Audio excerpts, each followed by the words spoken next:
Hey guys, ये एक सबसे इम्पोर्टेंट वीडियो है, प्लीज़ ज़रूर देखिएगा। नमस्कार, सलाम और जूले। मैं हूं सोनम वांगचुक, लद्दाख से। आप में से कुछ लोग हमें जानते होंगे हमारे शिक्षा सुधार के कामों के बारे में, या फिर पर्यावरण के काम में, आइस स्तूपा, आर्टिफिशियल ग्लेशियर जैसे कामों के लिए, या फिर आई लिव सिंपली जैसे ग्लोबल मूवमेंट्स जो कि सादा जीवन अपनाकर क्लाइमेट चेंज को रोकने के लिए लोगों को प्रेरित करती है। मगर दोस्तों, आज मैं इन चीज़ों के बारे में नहीं, बल्कि आप लोगों को एक बहुत ही ज़रूरी संदेश देने के लिए आया हूं, जो कि चीन और भारत के बीच अभी जो टकराव और तनाव की स्थिति बनी है, इसके बारे में आपकी क्या जिम्मेदारी है।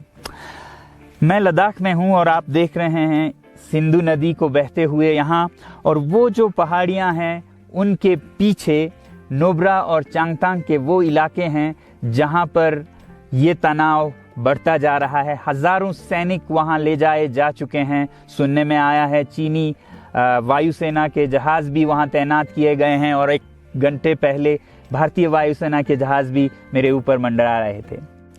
सामान्यतः जब सीमा पर तनाव होता है तो हम आप जैसे नागरिक ये सोचकर सो जाते हैं रात को कि सैनिक इसका जवाब दे देंगे। मगर मैं आज आप लोगों को ये ज़रूरी बात बताना चाहता हूँ कि इस बार सिर्फ सैनिक जवाब नहीं, दो तरफा जवाब हो, और उसमें नागरिक जवाब भी हो। तो आप जैसे नागरिक दिल्ली, मुंबई और बेंगलोर और अनेक शहरों से क्या कर सकते हैं, इसमें ये समझने के लिए पहले हमें समझनी होगी चीन की ये हरकत और वो ऐसा क्यों कर रहा है। आपने देखा होगा कि ये सिर्फ भारत के साथ नहीं हो रहा है, बल्कि पिछले कई हफ्तों से चीन ये दक्षिण चीनी सागर में वियतनाम, ताइवान और अब हांगकांग के साथ भी छेड़खानी कर रहा है। और मेरा ये विश्लेषण है कि वो ये सब किसी देश के साथ दुश्मनी के वजह से ज़्यादा अपने अंदर की समस्याओं को सुलझाने के लिए कर रहा है। आज चीन को सबसे बड़ा डर है तो अपने जनता से डर है। उनकी 140 करोड़ की आबादी, जो कि एक बंधुआ मजदूर की तरह बिना मानवाधिकारों के चीनी तानाशाह सरकार के लिए काम करते हैं और उसे धनी बनाते हैं, जब वो नाराज हो जाए तो फिर एक क्रांति की सी परिस्थिति बन पड़ती है, और इससे चीन बहुत डरता है। आज कोरोना के प्रकोप के बाद चीन में फैक्ट्रियां बंद हैं, एक्सपोर्ट्स बंद हैं, और बेरोजगारी 20% तक बढ़ चुकी है। लोग बहुत नाराज हैं, क्रांति हो सकती है, तख्ता पलट हो सकता है। इसीलिए चीन पड़ोसियों से दुश्मनी करके अपनी जनता को अपने साथ जोड़ने में लगा हुआ है, और ये पहली बार नहीं कर रहा है। 1962 में जब भारत के साथ जंग की तो वो जंग भी उसने अपने जनता को संभालने के लिए की थी। तब 4 साल का अकाल और भूखमरी हुई थी, और इससे ध्यान हटाने के लिए ये जंग की थी। चीन के लिए अपनी जीडीपी और जो खुशहाली है उसे बढ़ाते रहना बहुत ही ज़रूरी है, और जिस दिन जीडीपी घट जाए वहाँ की जनता क्रांति के लिए तैयार है। मैं तो कहता हूँ कि इस बार भारत की बुलेट पावर से भी ज़्यादा वॉलेट पावर काम आएगी, जो नागरिक पैसा खर्चते हैं चीन के सामान को खरीदने में। ज़रा सोचिए, हम आप भारतीय उद्योग को मारकर चीन से मूर्तियों से कपड़ों तक हर साल 5 लाख करोड़ के सामान खरीदते हैं, और फिर यह पैसा आगे जाकर हमारे सीमा पर हथियार और बंदूक बनकर हमारे सैनिकों के मौत का कारण बन सकती है।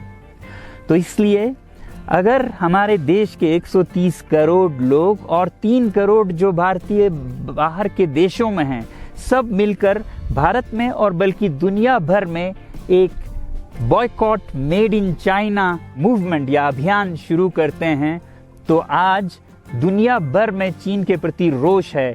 हो सकता है कि सारी दुनिया साथ आए और इतने बड़े स्तर पर चीनी व्यापार का बॉयकॉट हो कि चीन को जिसका सबसे बड़ा डर था वही हो, यानी कि उसकी अर्थव्यवस्था डगमगाए और उसकी जनता रोष में आए, विरोध और तख्ता पलट। और अगर हम ऐसा नहीं करते हैं तो कितनी बदनसीबी की बात होगी भारत के लिए, ज़रा सोचिए। एक तरफ हमारे सेना सीमा पर जंग लड़ रही होगी और दूसरी तरफ हम आप चीनी सामान, मोबाइल से लेके कंप्यूटर्स, कपड़ों से लेके खिलौनों तक को खरीद कर उनकी सेना को पैसा भेज रहे होंगे, चीन की सेना को। ये तो हुई हार्डवेयर की बात। दूसरी तरफ हमारी युवा चीनी सॉफ्टवेयर, एप्स, गेम्स जैसे टिकटॉक, शेयरिट, इन सब में मस्त उन्हें दूसरी तरफ से करोड़ों करोड़ों का पैसा भेज रहे होंगे। तो इसलिए बहुत ज़रूरी है कि हम एक नागरिक जवाब ज़रूर दें और इसे एक अभियान बनाएं, ग्लोबल मूवमेंट की तरह। ये बॉयकॉट मेड इन चाइना का जो अभियान है वो भारत के लिए भी एक वरदान साबित होगी। जैसा कि हमारे प्रधानमंत्री ने एक विजन हमें दिया था स्वावलंबन का, सेल्फ रिलायंस, वो तब हो सकता है जब हमारे अपने उद्योग फलें फूलें। और जब हम बॉयकॉट करते हैं इन सामान का तो अपने देश के उद्योग का, उत्पाद का हम प्रयोग करेंगे और उससे मजदूरों को रोजगारी मिलेगी और सारा देश खुशहाल होगा। बजट होगा कि हम और अच्छी तरह से टक्कर ले सकें सीमा पर भी। तो इसके लिए मैं आप लोगों से अपील करता हूं कि जहां तक ऐप्स और सॉफ्टवेयर की बात है तो हमारे युवाओं को एक हफ्ते में उन्हें अनइंस्टॉल करना चाहिए। Boycott made in China, software in a week and hardware in a year. क्योंकि साजो सामान के लिए वक्त लगेगा हमारे अपने देश से और बाहर से विकल्प निकलने तक, तो उसे हम एक साल के अंदर कर सकते हैं। तो ये हम न सिर्फ अपना प्रतिज्ञा करें बल्कि 100 और लोगों को इसके बारे में समझाएं, शेयर करें सोशल मीडिया पर, और हमारी जो मीडिया है वो जनता तक, देश के कोने कोने तक पहुंचाए। और जैसे ही इसका असर दिखने लगेगा, इंटरनेट से ऐप्स लाखों में, करोड़ों में अनइंस्टॉल होंगे, तो चीन को संदेश साफ जाएगा और यही एक तरीका उसे मेज पर पहुंचा सकती है जहां पर की बातचीत हो शांति की। तो जाते जाते मैं ये बता दूं कि मैं क्या करने जा रहा हूं। इस फ़ोन पर जो भी चीनी ऐप्स हैं उन्हें तो मैं एक हफ्ते में हटा रहा हूं, बल्कि ये फ़ोन जो कि चीन में बना है इसे भी मैं एक हफ्ते में अपनी ज़िंदगी से अलग कर रहा हूं और एक साल के अंदर हर वो चीज़ जिस पे मेड इन चाइना लिखा है उसे ज़िंदगी से निकालने जा रहा हूं। हमें चीन से, चीनी लोगों से कोई समस्या नहीं है, चीनी सरकार और उनकी रवैयों से समस्या है। जब तक चीन में परिवर्तन ना हो हमें ऐसा करना होगा। और आप लोगों से मैं अपील करता हूं कि आप अपने शहर में, अपने मोहल्ले में ऐसे इवेंट्स करें जहां लोग प्रतिज्ञाएं करें कि चीनी सामान का बहिष्कार करें जब तक चीन में परिवर्तन ना हो। और मैं सालों से कहता रहा हूं कि 21वीं सदी में देश के लिए जान देने की नहीं बल्कि जिंदगी देने की ज़रूरत है। लद्दाख में बढ़ते हुए ये देश के लिए जान देने का कारोबार बहुत देखा, और जहां एक तरफ मैं सलाम करता हूं उन लोगों के लिए, उन लोगों को जिन्होंने देश के लिए जान दिया, मगर इस 21वीं सदी में मेरा ख्याल है कि देश के लिए जान देने की नहीं, जिंदगी देने की ज़रूरत है।